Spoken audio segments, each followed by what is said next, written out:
ಹಾಗೂ ಈ ಚುಟುಕು ಸಾಹಿತ್ಯ ಪರಿಷತ್ತಿನ ಸಂಸ್ಥಾಪಕರಾದ ಡಾಕ್ಟರ್ MJR ಅರಸ್ ಅವರೇ ಹಾಗೂ ವೇದಿಕೆಯ ಮೇಲೆ ಆಸೀನರಾಗಿರುವ ಎಲ್ಲ ಗಣ್ಯಾತಿ ಗಣ್ಯರೇ ಹಾಗೂ ಮುಂಭಾಗದಲ್ಲಿ ನೆರೆದಿರುವ ಎಲ್ಲ ಚುಟುಕು ಸಾಹಿತ್ಯಾಭಿಮಾನಿಗಳೇ, ಈ ದಿನದ ಒಂದು ಕಾರ್ಯಕ್ರಮ ಬಹಳ ಅರ್ಥಪೂರ್ಣವಾಗಿದೆ. ಮತ್ತೆ ನಾವು ಇಲ್ಲಿ ಬಂದು ಕನ್ನಡ ಪರ ಕೆಲಸ, ಕನ್ನಡ ಪರ ಕಾರ್ಯಕ್ರಮಗಳಿಗೆ ಬಂದು ನಾವು ಅವರಿಗೆ ಆಶಿಸುವುದು, ಹಾಗೆ ಅದನ್ನು ನೋಡುವುದು ಅಂದರೆ ನನಗಂತೂ ತುಂಬ ಸಂತೋಷದ ಸುದ್ದಿ. ಕನ್ನಡದ ಚುಟುಕು ಸಾಹಿತ್ಯ ಬದುಕಿಗೆ ಲಾಲಿತ್ಯ ಎಂಬುದರ ಅರ್ಥದಂತೆ MJR ಅರಸ್ ಅವರ ಒಂದು ಚುಟುಕುವನ್ನು ಹೇಳುತ್ತೇನೆ.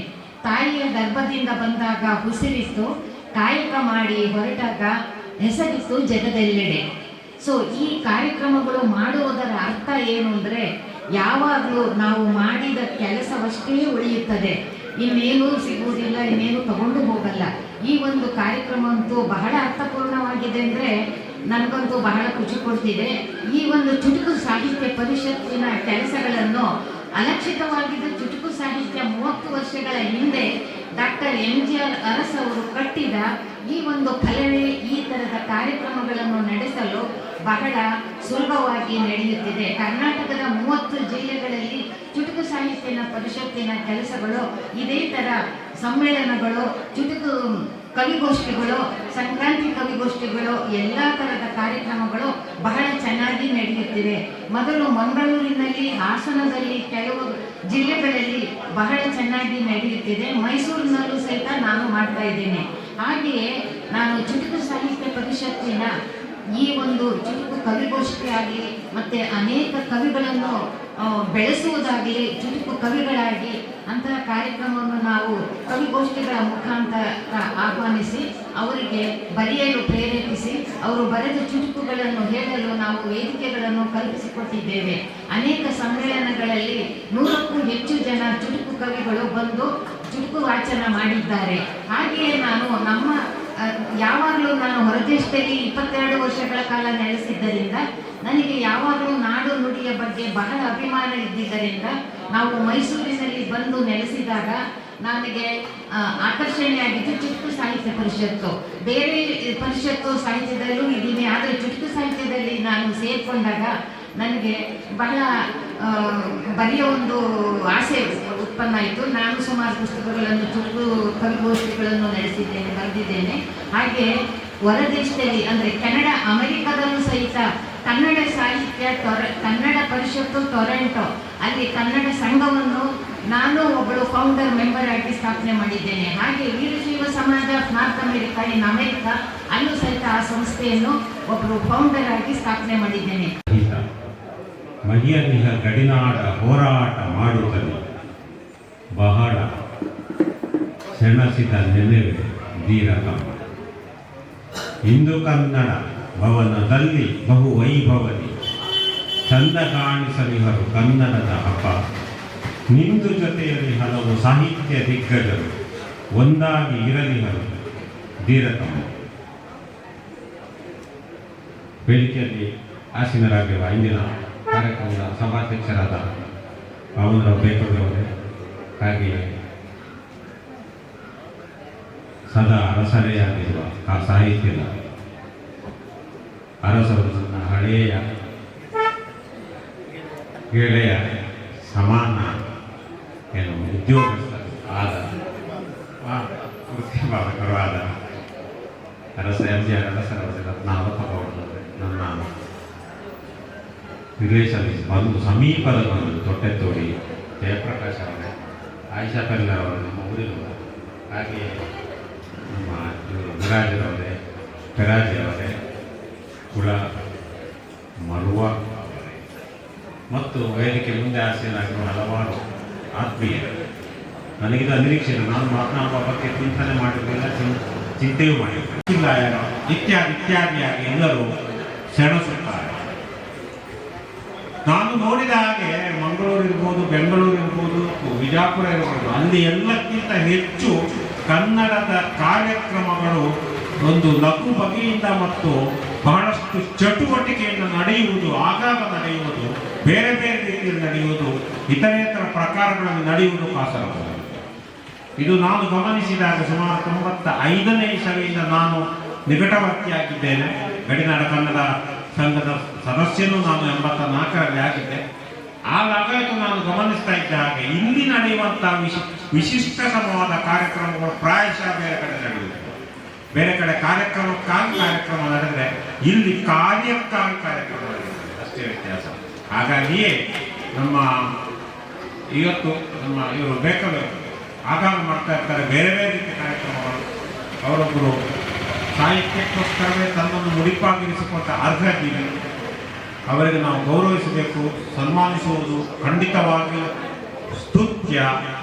ಮತ್ತು ಅವರ ಜೊತೆಗೆ ಎಲ್ಲರೂ ಜೊತೆಗೂಡಿ ಕನ್ನಡ ಭವನದಲ್ಲಿ ತಾಯಿ ಭುವನೇಶ್ವರಿಗೆ ಹಾರಾರ್ಪಣೆಯಾಗಿದೆ. ಭುವನೇಶ್ವರಿಗೆ ನನ್ನ ಪ್ರಣಾಮಗಳನ್ನು ಸಲ್ಲಿಸ್ತಾ ಇದ್ದೇನೆ.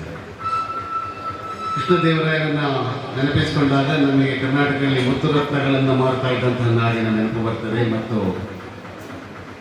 ಅನೇಕ ರೀತಿಯಲ್ಲಿ ಅಭಿವೃದ್ಧಿ ಸಂಕೇತವಾಗಿದ್ದಂತಹ ಅವರಿಗೆ ಕೂಡ ಇಲ್ಲಿ ಹಾರಾರ್ಪಣೆಯಾಗಿ ಅವರಿಗೆ ವಂದನೆಗಳನ್ನು ಸಲ್ಲಿಸ್ತಾ ಇದ್ದೇನೆ. ಸಾಹಿತ್ಯ ಪರಿಷತ್ತಿನ ಅಧ್ಯಕ್ಷನಾಗಿ ಸಾಹಿತ್ಯ ಪರಿಷತ್ತಿನ ಪ್ರಾರಂಭಕ್ಕೆ ಕಾರಣಕರ್ತರಾದ ನಾಲ್ಮಡಿ ಕೃಷ್ಣರಾಜ ಒಡೆಯರವರ ಭಾವಚಿತ್ರಕ್ಕೆ ಹಾರಾರ್ಪಣೆ ಮಾಡುವ ಒಂದು ಹೆಮ್ಮೆಯ ಸಂಗತಿ ನನಗೂ ಒದಗಿ ಬಂತು. ಹಾಗಾಗಿ ಆ ಸಾಹಿತ್ಯ ಪರಿಷತ್ತನ್ನು ಮುನ್ನಡೆಸಿದಂತಹ ನಾಲ್ಮಡಿ ಕೃಷ್ಣರಾಜ ಒಡೆಯರ್, ಮಿರ್ಜಾ ಇಸ್ಮಾಯಿಲ್ ಇರ್ಬೋದು ಮತ್ತು ವಿಶ್ವೇಶ್ವರಯ್ಯನವರ ಜೊತೆ ಅದನ್ನು ಪ್ರಾರಂಭಿಸಿದಂತಹ ಅವರಿಗೆ ಕೂಡ ನಮ್ಮ ನಮನಗಳನ್ನು ಸಲ್ಲಿಸ್ತಾ ಇದ್ದಾರೆ. ಕಾಸರಗೋಡಿನಲ್ಲಿ ಕನ್ನಡ ಈಗಾಗಲೇ ಈ ಒಂದು ಕಾರ್ಯಕ್ರಮವನ್ನು ಉದ್ಘಾಟಿಸಿದಂತಹ ಡಾಕ್ಟರ್ MGR ಅರಸರವರು ಬಹಳ ಚೆನ್ನಾಗಿ ಎಲ್ಲ ವಿಚಾರಗಳನ್ನು ಮಾತನಾಡಿದರು. ಆಮೇಲೆ ಮತ್ತೆ ಪುನಃ ಮಾತನಾಡಬೇಕಾಗಿಲ್ಲ, ಆದರೂ ಕೂಡ ಅನೇಕ ವರ್ಷಗಳಿಂದ ಕನ್ನಡದ ತೆಲುಗು ಸಾಹಿತ್ಯಗಳು ಕನ್ನಡಕ್ಕಾಗಿ ದುಡಿತಾ ಇರುವಂಥ MGR ಅರಸರು ಈ ಒಂದು ಕಾಸರಗೋಡು ವೇದಿಕೆಯಲ್ಲಿ ಸದಾ ನಮ್ಮೊಂದಿಗೆ ಇರ್ತಾರೆ ಅಂತ ಹೇಳುವಂಥದ್ದು ನನಗೆ ಹೆಮ್ಮೆ ಅಂತ ಹೇಳಲಿಕ್ಕೆ ಬಯಸ್ತೇನೆ. ಅವರಿಗೂ ವಂದನೆಗಳು. ಕಾರ್ಯಕ್ರಮ ಉದ್ಘಾಟಿಸಿದ ಆತ್ಮೀಯ ಸನ್ನಿಹಿತರಾದ ಡಾಕ್ಟರ್ ವೆಂಕಟರಮಣ ಹೊಳ್ಳ ಅವರೇ, ಹಾಗೆ ಕೌಸ್ತುಭ ಸಂಪಾದಕರು, ಹಾಗೆ ಇವತ್ತಿಗೆ ಭುವನೇಶ್ವರಿ ತಾಯಿಯ ಭಾವಚಿತ್ರಕ್ಕೆ ಹಾರಾರ್ಪಣೆ ಮಾಡಿದಂತಹ ರತ್ನ ಹಲಪಗೌಡವರೇ, ನಮಗೂ ಹೆಮ್ಮೆ ಇದೆ. ಕಾಸರಗೋಡಿನ ಕನ್ನಡ ಸಾಹಿತ್ಯ ಪರಿಷತ್ತಿನ ಕಾರ್ಯಕಾರಿ ಸಮಿತಿ ಸದಸ್ಯರು ಆಯಿಷಾ ಪೆರ್ಲಾ ಅವರು, ಅವರ ಹೆಸರನ್ನು ಮುಂದೆ ಒಂದು ಡಾ ಅಂತ ಸೇರಲಿಕ್ಕೆ ಬಾಕಿ ಇದೆ. ಅದನ್ನು ಸೇರಿಸಿ ಕೈಲಿ ಕೂತ್ಕೊಂಡು ಹೇಳ್ತಾ ಇದ್ದೇನೆ. ಯಾಕೆಂದರೆ ಅದೆಲ್ಲವನ್ನು ಮಾಡಲಿಕ್ಕೆ ಯೋಗ್ಯತೆ ಬಂದರು ಆಯಿಷಾ ಪೆರ್ಲಾ ಅವರು. ಅವರಿಗೆ ಸಾಧ್ಯ ಇದೆ ಎಲ್ಲ ರೀತಿಯಲ್ಲೂ ಮುಂದುವರಿಯಲಿಕ್ಕೆ. ಇವತ್ತು ರಾಜಕೀಯ ಕ್ಷೇತ್ರದಲ್ಲಿ ಕೂಡ ಇವತ್ತಲ್ಲ ಅನೇಕ ವರ್ಷಗಳ ಹಿಂದೆ ಮಿಂಚುತ್ತಾ ಇರುವಂಥವರು ಮತ್ತು ಅದರೊಂದಿಗೆ ಸರಳ ಸಜ್ಜನಿಕೆಯ ಸಾಕಾರ ಮೂರ್ತಿಯಾಗಿ ನಮ್ಮೊಂದಿಗೆ ಸದಾ ಎಲ್ಲ ವಿಚಾರಗಳು ಕನ್ನಡ ಅಂತ ಬಂದಾಗ ಮುಂಚೂಣಿಯಲ್ಲಿರುವಂತಹ ಇವತ್ತಿನ ದಿಕ್ಸೂಚಿ ಭಾಷಣವನ್ನು ಮಾಡಿದಂತಹ ನಮ್ಮವರೇ ಆದಂತಹ ಆಯಿಷಾ ಪೆರ್ಲಾ ಅವರೇ, ಸುರೇಶ್ ಕುಮಾರ್ ಹೆಗಲಗುರಿ ಅವರೇ, ನನ್ನ ಬಂಧು, ಮಂಗಳೂರಿನಲ್ಲಿ ಖ್ಯಾತ ಆಯುರ್ವೇದ ವೈದ್ಯರಾಗಿ ಪ್ರಾಂಶುಪಾಲರಾಗಿ ಅನೇಕ ಕಾಲೇಜುಗಳಲ್ಲಿ ಆಳ್ವಾಸ್ನಂಥ ಸಂಸ್ಥೆ ಕಣಚೂರಿನಲ್ಲೆಲ್ಲ ಮುನ್ನಡೆಸ್ತಾ ಇರುವಂಥವರು, ಕನ್ನಡ ಅಂತ ಹೇಳಿದರೆ ಕಾಸರಗೋಡಿನಲ್ಲಿ ಅತಿ ಹೆಚ್ಚಾಗಿ ಕೇಳಿ ಬರುವಂತಹವರು ಡಾಕ್ಟರ್ ಸುರೇಶ್ ಕುಮಾರ್ ಹೆಗಲಗುರಿ ಅವರು. ಹಾಗೆ ವೇದಿಕೆಯಲ್ಲಿ ಪೆರಾಜಿ ಅವರು, ನಮ್ಮ ಪತ್ರಕರ್ತ ಸಂಘಟನೆಯಲ್ಲಿ ಇರುವಂಥ ಸಂಘಟರ ರಘು ನಾಯ್ಕಪ್ಪ ಅವರಿದ್ದಾರೆ, ಮತ್ತು ನಮ್ಮದೇ ಸಂಘಟನಾ ಕಾರ್ಯದರ್ಶಿ ಆಗಿದ್ದಾರೆ ವಿಶಾಲಾಕ್ಷ ಪತ್ರಕರ್ತವರಿದ್ದಾರೆ, AR ಸುಬ್ಬಯ್ಯಕಟ್ಟೆ ಅವರಿದ್ದಾರೆ. ಇವರೆಲ್ಲರಿಗೂ ವಂದಿಸ್ತಾ ಮುಂಭಾಗದಲ್ಲಿರುವಂಥ ಎಲ್ಲ ಕನ್ನಡ ಬಂಧುಗಳಿಗೆ ವಂದನೆಗಳನ್ನು ಸಲ್ಲಿಸ್ತಾ, ಈಗಾಗಲೇ ಇಲ್ಲಿ ಅನೇಕ ಬಾರಿ ಪ್ರಸ್ತಾಪ ಆಯಿತು ಕಾಸರಗೋಡಿನ ಬಗ್ಗೆ. ನವೆಂಬರ್ 1 ಕರ್ನಾಟಕಕ್ಕೆ ರಾಜ್ಯೋತ್ಸವದ ದಿನ, ಖುಷಿಯ ದಿನ, ಸಂಭ್ರಮದ ವಾತಾವರಣ. ಆದರೆ ಕಾಸರಗೋಡಿಗೆ ಅದು ನಮಗೆಲ್ಲ ನಾವು ದುಃಖ ಪಡುವಂಥ ದಿನ ಅಂತ ನಾವು ಅದನ್ನು ಮೊನ್ನೆ ನವೆಂಬರ್ 1ಕ್ಕೆ ಇಲ್ಲಿರುವಂಥ ಕಾಸರಗೋಡಿನ ಎಲ್ಲ ಬಂಧುಗಳು ಅಲ್ಲಿದ್ದು ಕಲೆಕ್ಟ್ರೇಟ್ನ ಎದುರು ನಾವು ಒಂದು ಹಕ್ಕೊತ್ತಾಯವನ್ನು ಮಂಡಿಸಿದ್ವಿ. ಈಗ ಇಲ್ಲಿ ಯಾರೆಲ್ಲ ಇದ್ದಾರೆ ಆ ಎಲ್ಲ ಕಾಸರಗೋಡಿನ ಕನ್ನಡ ಬಂಧುಗಳು ನಮ್ಮೊಂದಿಗೆ ಇಲ್ಲಿ ಭಾಗವಹಿಸಿದ್ದಾರೆ ಅಂತ ಹೇಳುವಂಥ ನಮಗೆ ಖುಷಿ ಬಂದಿದೆ. ಆಮೇಲೆ ಕೇರಳದ ರಾಜ್ಯಪಾಲರನ್ನು ಕಂಡಿದ್ವಿ, ಹಾಗೆ ಇಲ್ಲಿ ಎಲ್ಲ ಶಾಸಕರುಗಳನ್ನು ಕಂಡಿದ್ವಿ, ಹಾಗೆ ಕರ್ನಾಟಕದ ಸನ್ಮಾನ್ಯ ಮುಖ್ಯಮಂತ್ರಿಗಳನ್ನು ಮತ್ತು ಅದಕ್ಕೆ ಸಂಬಂಧವಾದ ಸಂಸದೀಯ ಸಚಿವರನ್ನು ಮತ್ತು ಇನ್ನಿತರನ್ನೆಲ್ಲ ಕಂಡಿದ್ವಿ. ಎಲ್ಲರೂ ನನಗೆ ಬೆಂಗಾವಲಾಗಿ ನಿಂತಿದ್ದಾರೆ ಮತ್ತು ನನಗೆ ಸದಾ ನಿಮ್ಮೊಂದಿಗಿದ್ದೇವೆ ಅಂತ ಹೇಳುವಂಥ ಮಾತನಾಡಿದ್ದಾರೆ. ಅದರಲ್ಲಿಯೂ ಕರ್ನಾಟಕದ ಮುಖ್ಯಮಂತ್ರಿಗಳು ಮತ್ತು ಎಲ್ಲ ಮಂತ್ರಿಮಂಡಲದವರು ಕಾಸರಗೋಡಿನೊಂದಿಗೆ ನಾವಿದ್ದೇವೆ ಅಂತ ಕೈ ಎತ್ತಿ ದನಿಗೂಡಿಸಿದ್ದಾರೆ. ಅದಕ್ಕಾಗಿ ಇಲ್ಲಿ ಬಂದಂಥ ಕರ್ನಾಟಕ ಜನತೆಯನ್ನು ಅವರ ಪ್ರತಿನಿಧಿಗಳು ಅಂತ ಭಾವಿಸ್ತಾ ಅವರಿಗೆಲ್ಲರಿಗೂ ವಂದನೆಗಳನ್ನು ಸಲ್ಲಿಸ್ತಾ ಇದೆ.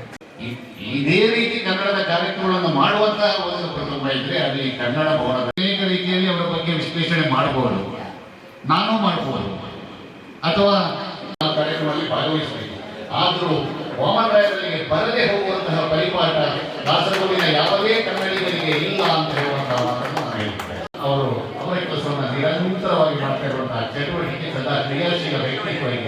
ಅದಕ್ಕೆ ಮಧ್ಯಾಹ್ನ ರಾತ್ರಿ ಊಟ ನಾವೇನು ದೈನಂದಿನ ದಿನಚರಿ ಹೇಳ್ತೀರಲ್ಲ ಆ ರೀತಿ ಗೌರವಿಸುವಂತ ಇನ್ನೊಬ್ಬನನ್ನ ಕಂಡು ಕರೆದು ಕೊಡುವುದಿಲ್ಲ. ಹಾಗಾಗಿ ಪ್ರತಿಯೊಂದು ರೀತಿಯಲ್ಲೂ ನಾವೇನು ಅಸಂಭವ ಅಂತ ಹೇಳುವಂತಹ ವಿಷಯವನ್ನು